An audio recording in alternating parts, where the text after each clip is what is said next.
दोस्तों, लास्ट की वीडियो में हमने आपको बताया था कि पृथ्वी व चांद का निर्माण कैसे हुआ। इसी के दूसरे पार्ट में हम आपको बताने जा रहे हैं कि धरती पर जीवन कैसे आया।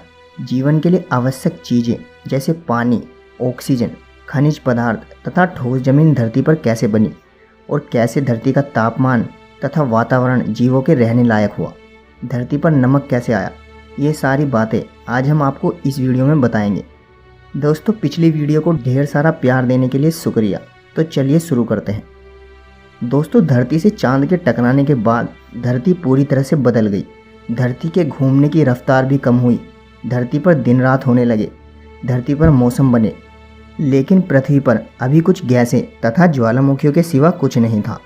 बड़े बड़े गड्ढों के साथ पृथ्वी सिर्फ एक गर्म पत्थर का गोला थी, जैसे अभी हमारा शुक्र ग्रह है।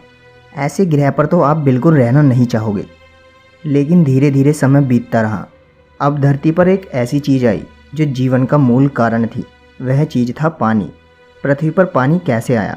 3.9 अरब साल पहले पृथ्वी की उत्पत्ति के बाद बहुत से क्षुद्रग्रह और उल्कापिंड पृथ्वी पर तेज़ी से गिरने लगे। ये क्षुद्रग्रह और उल्कापिंड थोड़े अलग थे।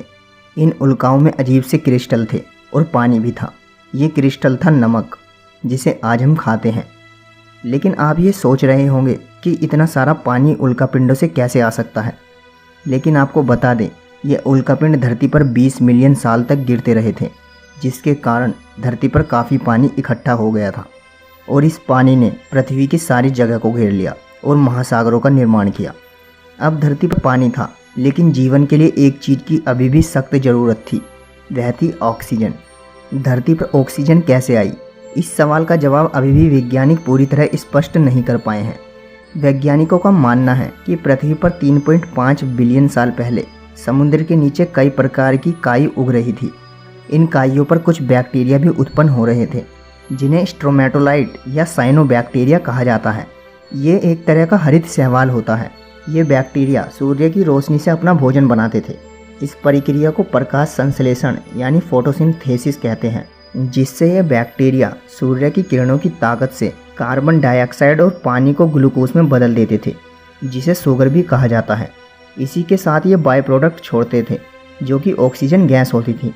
धीरे धीरे पूरा समुद्र ऑक्सीजन से भर गया। ऑक्सीजन के कारण पानी में मौजूद लोहे को भी जंग लगने लगा था, जिससे लोहे का अस्तित्व सामने आया। काफ़ी समय के अंतराल के बाद ऑक्सीजन गैस समुद्र की सतह पर आने लगी, जिससे कि जीवन संभव हुआ। वैज्ञानिकों के अनुसार 2 बिलियन वर्षों तक पृथ्वी पर ऑक्सीजन का स्तर बढ़ता रहा और साथ ही पृथ्वी के घूमने की समय सीमा भी कम हो गई। कैसे बनी पृथ्वी पर कठोर सतहें?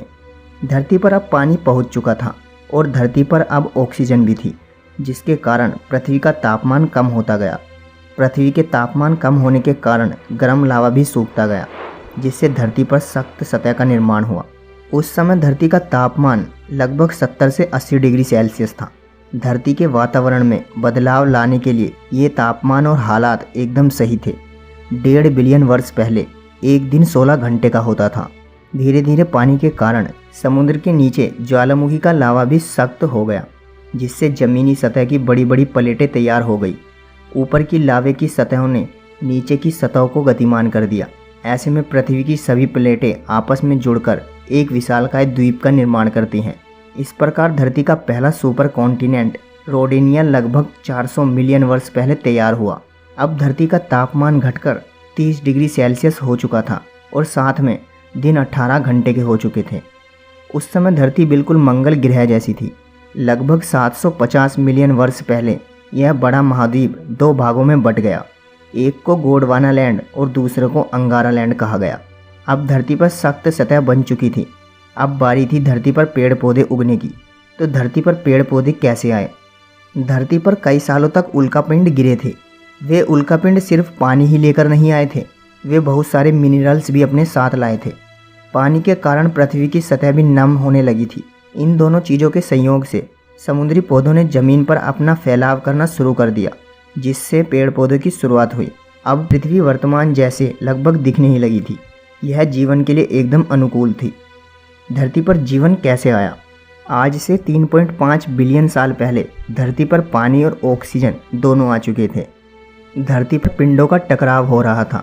ये पिंड पानी और नमक के सिवा और कुछ भी ला रहे थे, कुछ ऐसे खनिज पदार्थ जो जीवन की उत्पत्ति करने वाले थे। ये पदार्थ थे कार्बन और अमीनो एसिड। ये दोनों तत्व पृथ्वी पर पाए जाने वाले हर जीव जंतु और पौधों में पाए जाते हैं। जब ये उल्कापिंड ऊपर से गिरते हैं तो ये समुद्र के नीचे चले जाते हैं, जहाँ सूर्य की किरणें पहुँच नहीं पाती थी। धीरे धीरे ये उल्कापिंड ठंडे होकर जमने लगे। फिर इन पदार्थ तथा पानी के केमिकल रिएक्शन से सिंगल सेल जीवों का निर्माण हुआ और माइक्रोस्कोपिक जीवन प्रारंभ हुआ। अब धरती पर जीवन आ चुका था। धरती बिल्कुल रहने लायक थी। उस समय धरती का एक दिन लगभग 21 घंटे का हो चुका था। धरती पर सभी ज़रूरतमंद एलिमेंट्स आ चुके थे। लेकिन धरती पर बहुकोशिकीय जीवों की उत्पत्ति कैसे हुई, धरती पर डायनासोर कहाँ से आए और डायनासोर कहाँ चले गए, ये जानेंगे हम अगली वीडियो डायनासोर की उत्पत्ति कैसे हुई में। तब तक के लिए अगर वीडियो अच्छी लगी हो तो वीडियो को लाइक तथा शेयर ज़रूर करें और चैनल को सब्सक्राइब करके बेल आइकन ज़रूर दबा लें, ताकि आपको ऐसी हिस्टोरिकल वीडियोज़ की नोटिफिकेशन सबसे पहले मिले। तो मिलते हैं आपसे अगली वीडियो में। Thank you.